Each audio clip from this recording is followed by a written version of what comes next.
Hello dear friends, welcome back my YouTube channel एक नई उड़ान। तो आज इस वीडियो में हम बात करने वाले हैं फंडामेंटल राइट्स के बारे में। फंडामेंटल राइट्स हैं क्या और इनकी संख्या कितनी है और वो कौन कौन से हैं, उन सारी चीज़ों के बारे में इस वीडियो में हम डिस्कस करेंगे। तो आप सब इस वीडियो को लास्ट तक ज़रूर देखें और अगर यह वीडियो आपको पसंद आए तो इस वीडियो को अपने फ्रेंड्स के साथ, अपने रिलेटिव के साथ शेयर ज़रूर करें। और यह टॉपिक फंडामेंटल राइट्स जो ये टॉपिक है, ये वेरी इंपॉर्टेंट टॉपिक है और यह हर एग्ज़ाम में, कोई भी एग्ज़ाम हो, हर एग्ज़ाम में इससे प्रश्न ज़रूर पूछे जाते हैं। तो इस वीडियो को आप लास्ट तक ज़रूर देखें। तो चलिए वीडियो को शुरू करते हैं। सबसे पहले हम समझते हैं कि फंडामेंटल राइट्स मौलिक अधिकार हैं क्या, इसकी परिभाषा क्या है। तो राज्य के द्वारा कुछ ऐसे अधिकार हैं जो व्यक्तियों को दिए गए हैं, जिनके द्वारा उनके व्यक्तियों के मानसिक, शारीरिक और नैतिक शक्तियों का विकास हो। उसे हम क्या कहते हैं? मौलिक अधिकार कहते हैं। एक बार हम फिर से देख लेते हैं।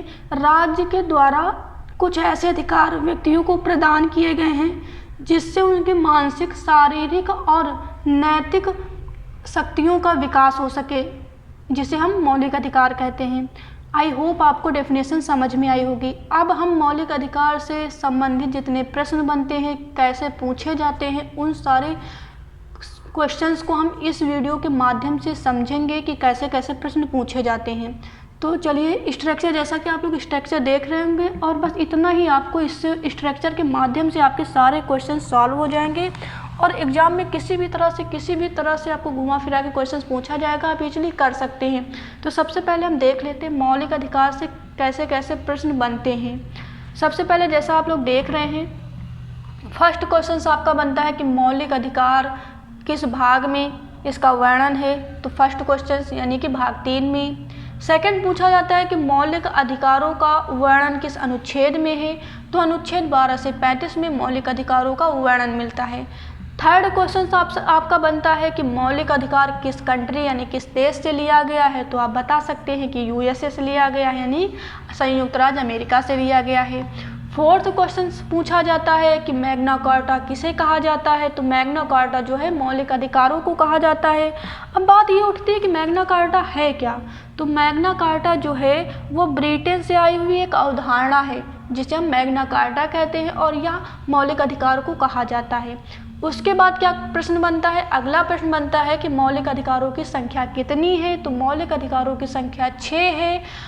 अगर आपसे पूछा जाए कि मौलिक अधिकारों के, वैसे मौलिक अधिकारों की जो संख्या थी वो 7 थी, जिसमें से संपत्ति के अधिकार को हटाया गया। आपसे एग्जाम में क्वेश्चन पूछा जाएगा कि किस अधिकार को मौलिक अधिकार के अधिकार से हटाकर अनुच्छेद में जोड़ा गया है। तो वो हमारा संपत्ति का अधिकार था, जिसे 44वें संविधान संशोधन के अकॉर्डिंग, यानी 44वें संविधान संशोधन 1978 में संपत्ति के अधिकार को क्या कर दिया गया? हटा दिया गया था। जब हटाया गया तो इसे रखा कहाँ पर गया? तो इस संपत्ति के अधिकार को 300A, आर्टिकल 300A में इसे रखा गया और इसे कानून का अधिकार बताया गया। क्या मेरे फ्रेंड्स? संपत्ति का अधिकार जो कि मौलिक अधिकार था, इसे हटाकर कानून के अधिकार यानी कि आर्टिकल 300A में रखा गया। उसके बाद क्या प्रश्न बनता है? उसके बाद जो आपका प्रश्न बनेगा वो ये बनता है कि संविधान में संविधान की आत्मा, संवैधानिक उपचारों को क्या कहा गया है? संविधान की आत्मा कहा गया है। संवैधानिक उपचारों का अधिकार को संविधान की आत्मा कहा गया है और इसका वर्णन किस अनुच्छेद में है? तो अनुच्छेद 32 में, यानी कि 32 में है। और यह पॉइंट तो वेरी इंपॉर्टेंट है और यह पॉइंट हर एग्जाम में पूछा जाता है। इसे आप नोट कर लें कि संविधान की आत्मा, यानी कि संविधान की आत्मा को किस अनुच्छेद को कहा गया है? तो अनुच्छेद 32 को, जिसमें संवैधानिक उपचारों का अधिकार के बारे में वर्णन मिलता है। और किसने कहा है, ये प्रश्न बनता है। तो संविधान की आत्मा किसने कहा है? भीमराव अंबेडकर ने संवैधानिक उपचारों को संविधान की आत्मा कहा है। किसने कहा है? भीमराव अंबेडकर ने। अब आती है बात कि मौलिक अधिकारों की संख्या 6 है। तो वो मौलिक अधिकार कौन कौन से हैं, उनकी बात कर लेते हैं। तो वो कौन कौन से अधिकार है मेरे फ्रेंड्स?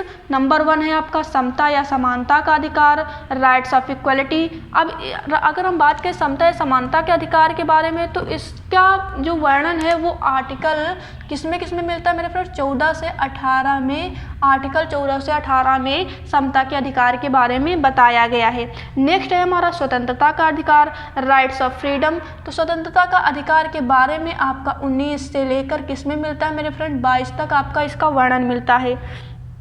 अब थर्ड है आपका शोषण के विरुद्ध अधिकार, राइट्स ऑफ एक्सप्लॉयटेशंस। अगर शोषण के विरुद्ध की बात करें तो इसका वर्णन 23 से लेकर किसमें मिलता है? 23 से लेकर आपका 24 तक शोषण के विरुद्ध का अधिकार का वर्णन मिलता है। नेक्स्ट है आपका धार्मिक स्वतंत्रता का अधिकार।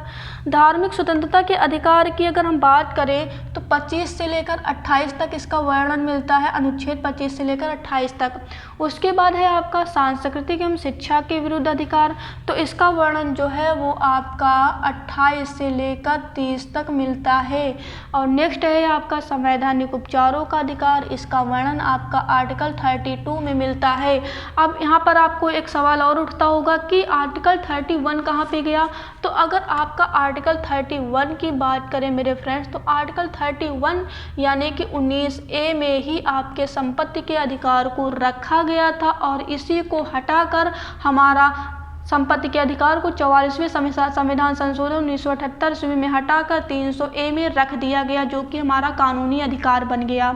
आई होप आपको इतनी चीज़ें समझ में आई होंगी, और हमने उन सारी चीज़ों के बारे में डिस्कस किया है जिससे एग्जाम में क्वेश्चंस पूछे जाते हैं, जो क्वेश्चंस बनते हैं।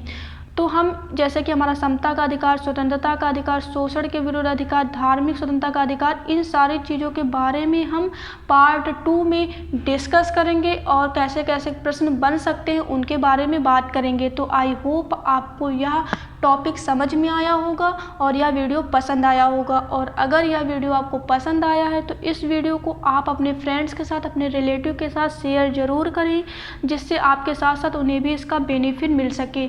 तो हम फिर मिलते हैं पार्ट 2 में। इम्पॉर्टेंट जितने भी हमारे मौलिक अधिकार हैं उनके बारे में बात करेंगे। तो इस वीडियो को आप लोग शेयर ज़रूर करें, और चैनल पे नए हैं तो चैनल को सब्सक्राइब ज़रूर कर लें। तो फिर मिलते हैं पार्ट 2 में। तब तक के लिए thanks for watching this video.